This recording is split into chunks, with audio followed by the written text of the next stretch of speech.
content et d'agbe péponto les dodo ni enilomilo Kenhum Ernest ou yama science ou wa bon ni red chef rédacteur en chef de tout et tout ça et on met en mi do mi na ijuno da àkókò nùtàn bon mi pépòrò fìdí bon òwe mà dédé inú àdó gbẹ ọjílẹ ọ mi na kéje vàmẹ na pẹ̀lú tìǹ mẹ́nu mi lò òwe mà dédé inú àdó gbẹ ọjílẹ òwe má lẹ́wẹ̀ yà mi dé wé mọ bon mi na tìǹ mẹ́nu mi gbọ́n òwe má lẹ́sìn àpàwé. Do numi da. Oh, do vike ne adile ponumi. No ganji da. Alo jogun a. Alo jogun. Oh, na tenu we. Mi do mi wa gba sa, mi do mi wa do so si gba sa. Ojo ba o we ma dédé mi de ton bo se gbe oji to ko to so we ya me. We ma dédé mi de ton bo se gbe oji le o mi ba do mi na wa tin me pe de nu to do mi ku be no pon mi lo.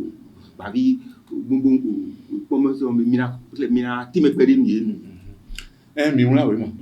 Mi won la we ma. Oui, ma wọ́n ń pè ya ẹ̀kọ́ àfàtàn nìkún ló pọ̀ lẹ́rù fínẹ̀ bon mais c'est là c'est oui nous comptons on l'a aidé le bonheur dans le monde d'agbé le père mais et ne bon mi doit côté où nous boy et puis tu vois mais la beko mais la valu mais nous doit d'ailleurs là tɔ mitɔn lɛ dagbo mitɔn lɛ edenu dɔkɔ kɔyi yɔkɔ nu de ya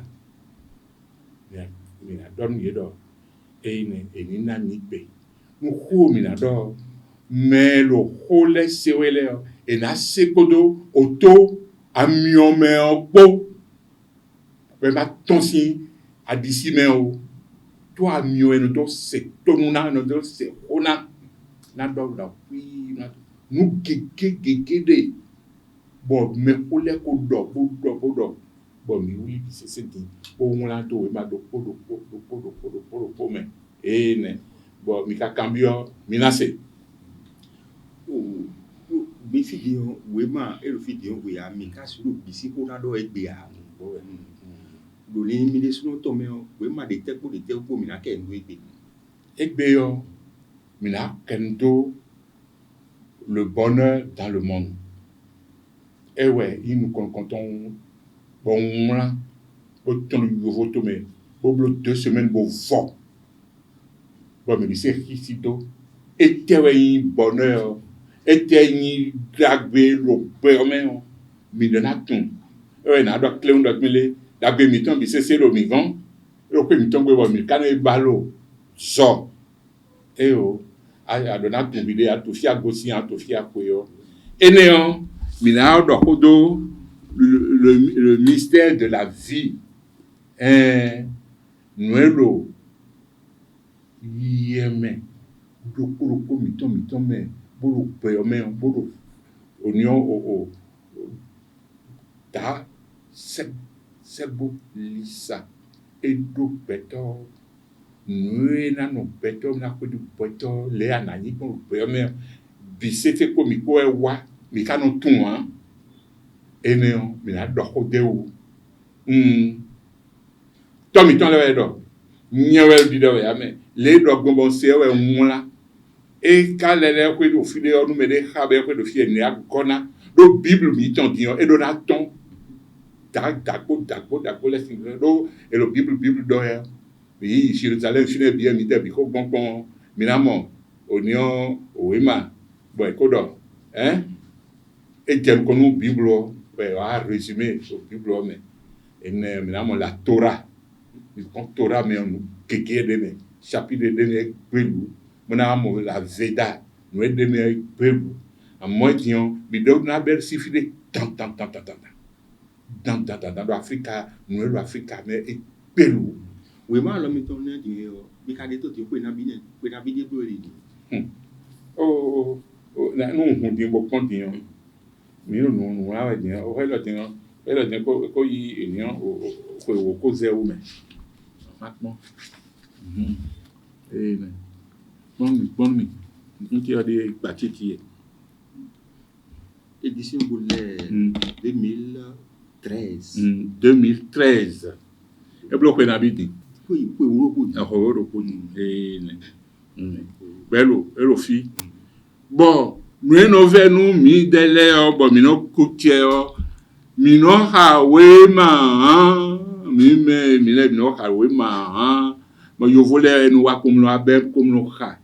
E de utu e mi na tokunu oda agesi honora. Begbele mo we ma lo bo vitele yulo mi lo yo voto me. Na e passé doctorat do we ma lo di agesi pe. Do nous lo me do yo vole nu we do hode wo e na zemla jem konu mi.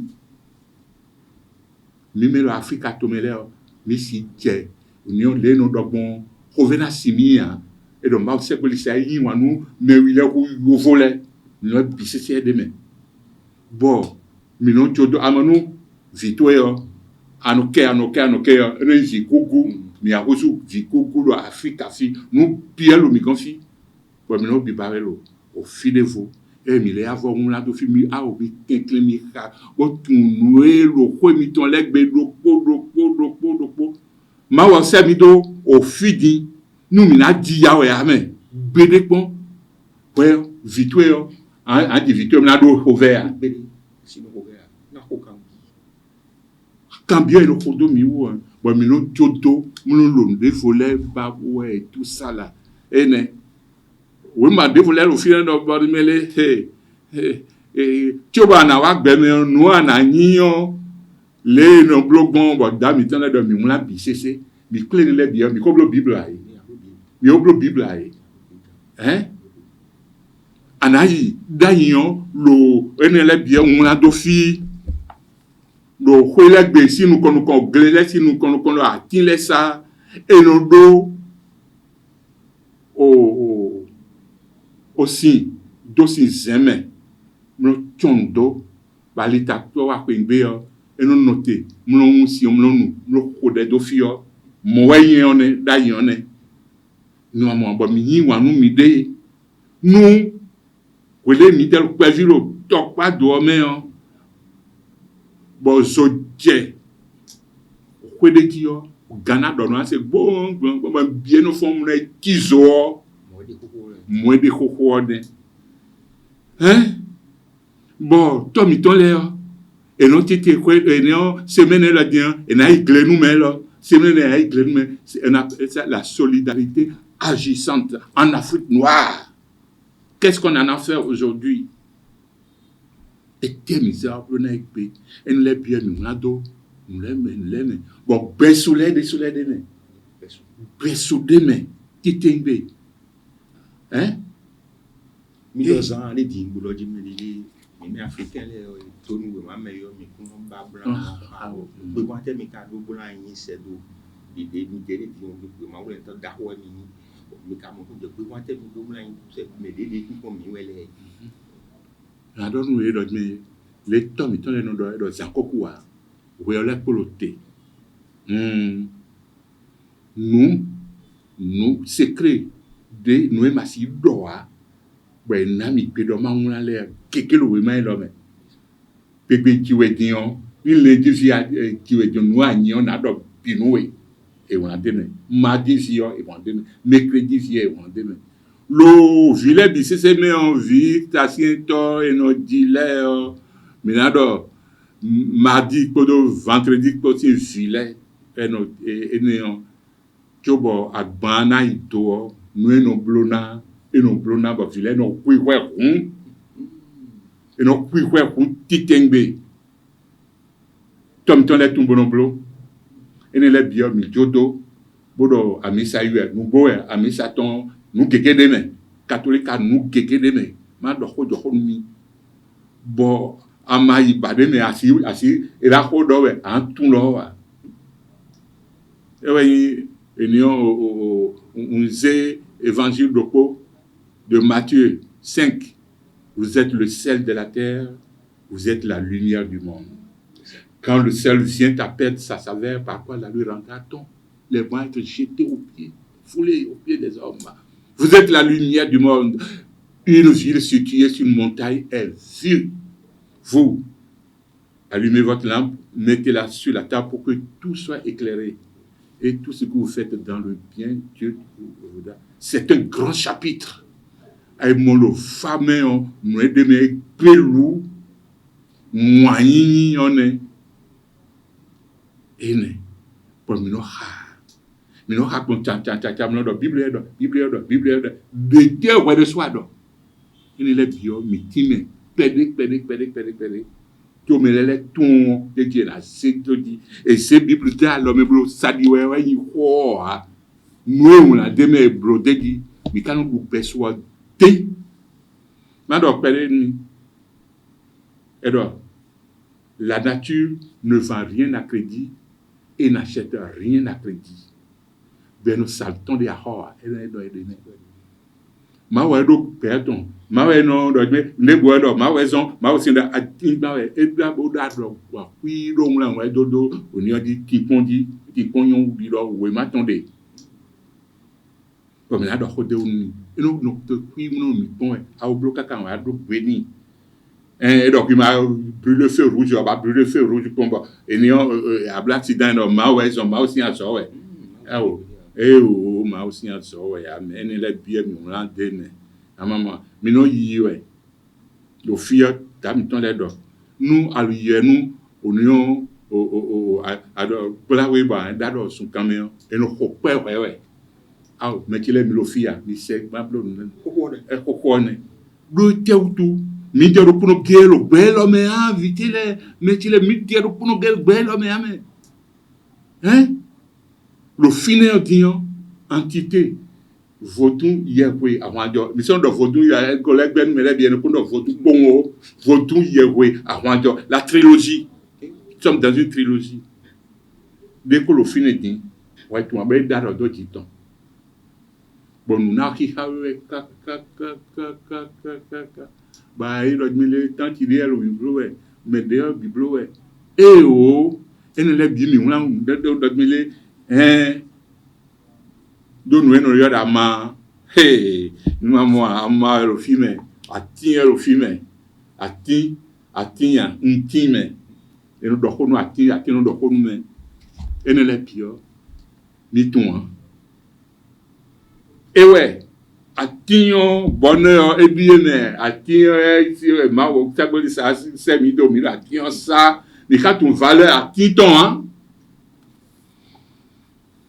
mais de ko we ba lo tin yo era we domi de na mo mo le de bo na happy et alors de ko da te o domi ekte me na ko bo don me te ka in to ko andi mo na do fi bon ah donc et do ko bo do vie bodo asi bodo je bodo sika bodo kwe we a hosu te we dokunedi e komi kaka e tunta dai go e lo vite gbegbe ango ti to me fi o ango fi ambe bi si se yiwe a bondo awo to bo an don no din bo don mi ta ka de ma don we aivo numéro yi dokun c'est la liberté.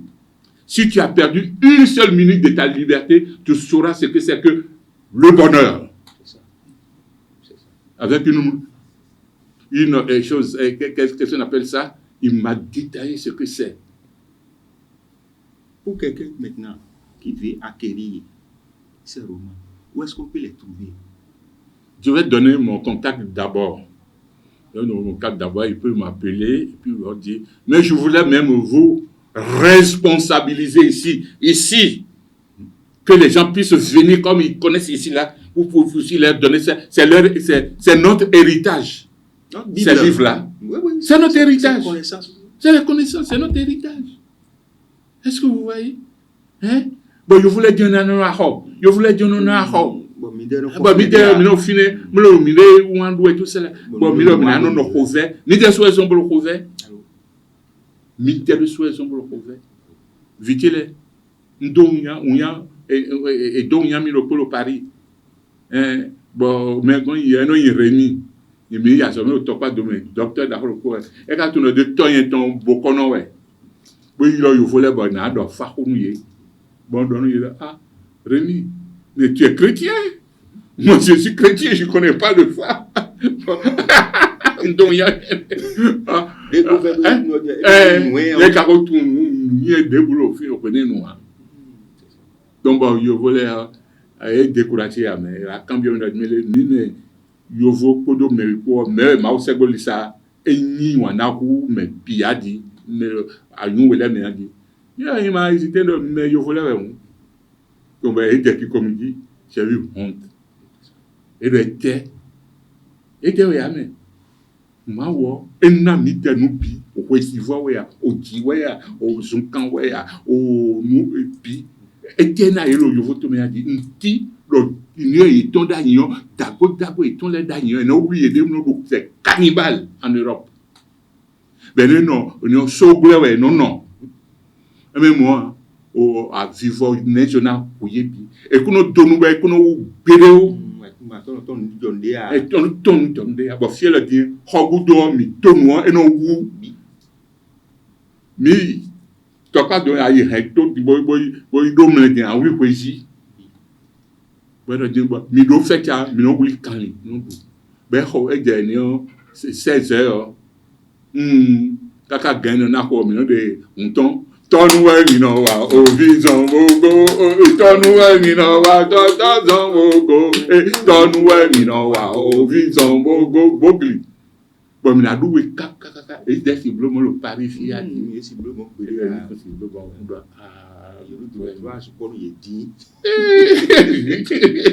ene konele mi do keke mo le ado hodo on est savoir balayer chez soi ou savoir balayer maza kwekbe amaza honto me vile mi klein badan nasu bono tuena ha nomna ka divisi bana do ko vegbe ba ina kuti bo mina blata zege mina to bati mina glo sono jomo enoze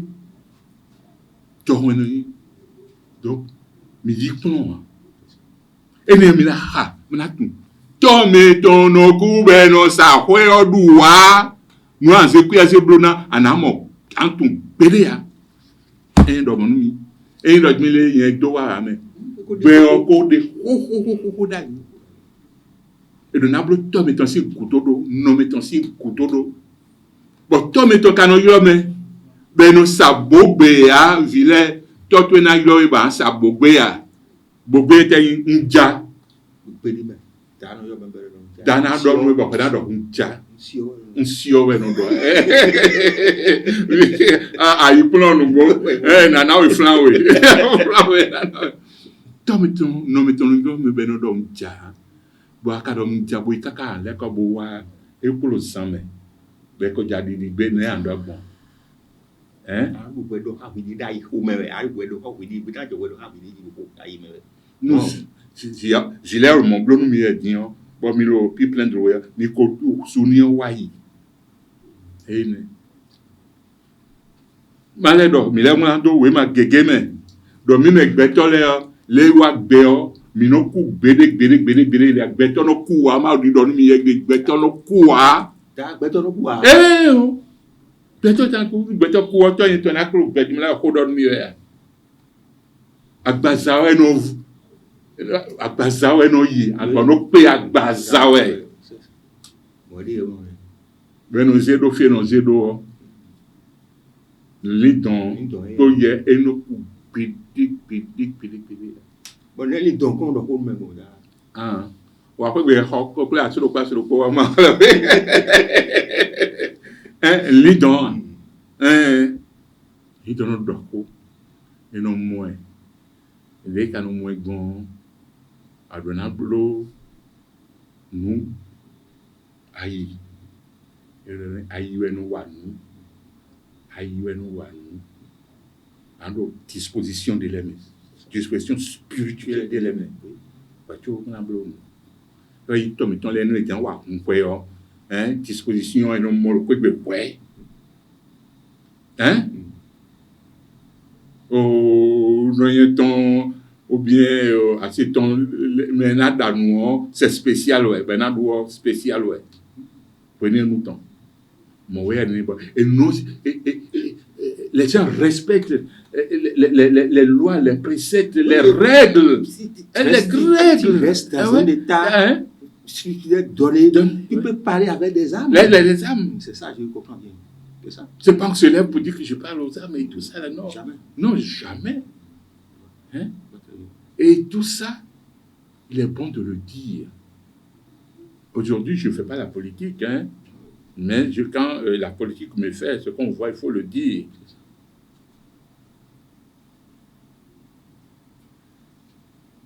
Un musée, le plus grand musée jamais réalisé dans le monde, devait être construit ici à Ouidah. C'est moi qui ai écrit ce projet-là. Le projet-là, je l'ai eu où? En Égypte, quand je suis allé là-bas, les gens m'ont parlé de ça.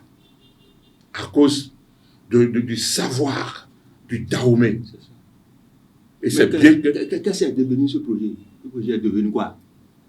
Je ne vais pas parler. J'ai 2 projets qui sont dans la tête. Je parle au président de la République aujourd'hui. 2 projets. Les classes sportives, c'est moi, tout c'est à Okonou. C'est moi qui l'ai écrit. Les classes sportives. Et j'ai fait le stage depuis Dallas, quand je suis allé aux États-Unis. Le grand musée qu'on doit réaliser ici. Et c'est pourquoi? Parce qu'on a dit, on n'a pas de pétrole, on n'a pas de nickel, on n'a pas de l'or, on n'a pas de forêt. On n'a pas de gaz. On n'a pas de gaz. Mais nous avons une richesse intarissable. Nous, Taoméens, Béninois aujourd'hui, ça c'est notre intelligence. Et Namiwe, c'est un don.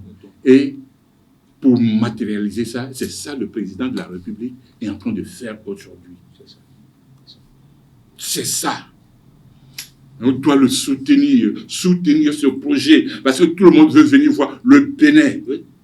Quand j'étais petit en Côte d'Ivoire, quand je suis parti, on m'appelle Dahomey. Dahomey connaît papier, hein? Dahomey connaît papier, hein? Elle a dit, les minutes, c'est tout. Et qu'est-ce qui fait la fierté des Béninois à l'extérieur? Ça, je vous le dis aujourd'hui.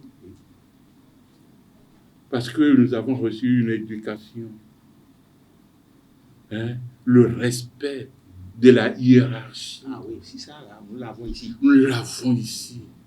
Hein? Et les Ghanéens aussi, j'ai fait l'expérience au Ghana, j'ai vu ça. Ils sont pareils aussi. Ils sont pareils aussi. Quand on voit un chef, tout le monde s'arrête et on salue poliment le chef.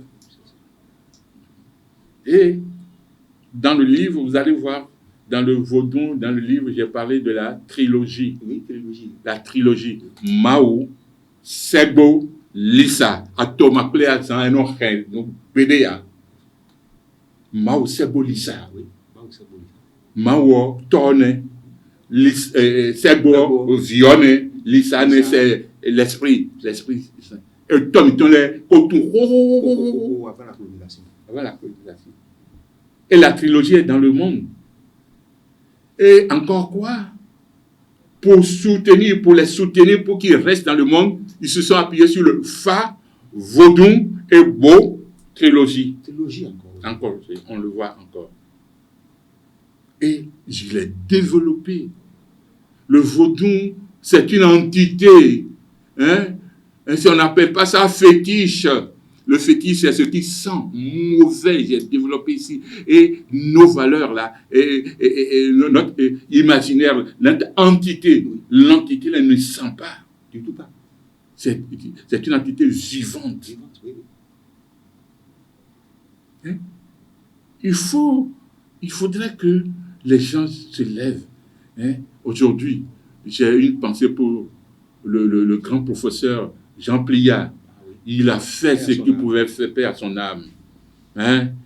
Et à d'autres, comment il s'appelle, Rémi Rouanou. Il vit encore. Oui, il faut le décorer. Il a écrit sur le phare. Il faut le décorer. Hein? Il est là. Je suis allé la dernière fois, je n'ai pas pu le voir. ils ont laissé des traces. Et nous devons, nous aussi, nous approprier de tout ce qui a été fait pour lancer ceci dans le monde et dire au monde entier que l'Afrique est vivante, que l'Afrique connaît les lois et les préceptes de Mao Sebolisa. C'est ça. C'est ce que je fais aujourd'hui. Et je vais laisser, les enfants aussi vont venir prendre. Prenez ça, diffusez ça partout. Le bonheur est dans le monde, le bonheur au Bénin. Aujourd'hui, on se lève, on peut vaquer à nos occupations. Il n'y a pas les baluchons sur la tête. Et non plus. Il faut qu'on vraiment on se réjouisse. Je ne fais pas la politique, hein, mais ce que j'entends là, ça me cœur. Le maïs à Okumate, l'haricot à Okumate, des choses comme ça. Là. On politise tout. Qu'est-ce que ça veut dire? Gossin Glekwe, si tu n'as pas dommé, kakakaka, il t'otie melo, go à Djano et il note, gossin fine kakaka, zunka, le filet, bon, mais dans les clairs de Boudéa. Azemele si la greti we ya do bonu e gitolo we so di we bon mina la tinsa ma lo me khodo we pom bon glele lo file bi nous bi et non ben c'est do tanu a tchakipa l'état c'est nous tous mais on ignore ça ou bien quoi bon on vient à simia toi mi tona sin renouveau tona ok l'état mais faut donc mina ya misa merci la kona doni eno wazo eno kele me ko be cambio merci la kona ni kanu dudu faut donc be ya mais d'accord gosi fine nous allons mettre un terme à l'émission, la première partie. Nous allons mettre un terme et ce que vous avez développé, les téléspectateurs, et parce qu'ils ont entendu beaucoup de vérités de votre bouche. Ah, c'est la vérité. C'est la vérité, la connaissance. Donc, nous allons revenir pour le deuxième plateau et puis une prochaine fois. Vous allez vous présenter à nouveau, Da. Oui, je suis votre enfant, fils du pays. Les DA qui nous ont précédés, les DA d'abord pour nous qui me connaissent, je vous salue. Oui, la bataille ne sera pas un échec. Nous allons continuer cette bataille jusqu'à ce que nos enfants prennent en compte et ce que nous avons ici comme héritage en Afrique et singulièrement au Bénin. Da à Kozeni, Toussaint à Oponou. Si c'est le travail que Dieu m'a donné vers la fin de mes séjours sur la terre, je le fais. Pas pour dire que je connais plus que tout le monde. Ce que je sais, je ne sais pas. Parce qu'il y en a qui connaissent encore mieux que moi, qui puissent vraiment. Mettons-nous ensemble. Parce que l'ego là, oui, c'est moi, je suis ici. Non, laissons tout ça là. Pour qu'on puisse écrire une belle page de notre histoire. La plus belle page de l'histoire, ça doit être écrit par nous-mêmes, par les filles du pays. Je vous remercie. Merci beaucoup, Da. Merci. Mon téléphone, appelez-moi sur le 96 99 71 41. Le WhatsApp, c'est le WhatsApp 82 15 33 09 71. Tonwe minowa ovi zongogo. Tonwe minowa tata zongogo. Tonwe minowa ovi zongogo. Bogle, t'as vu dit? Merci. Merci beaucoup. Merci. Oui, nous sommes au terme des échanges, de l'échange entre Da et Oponou.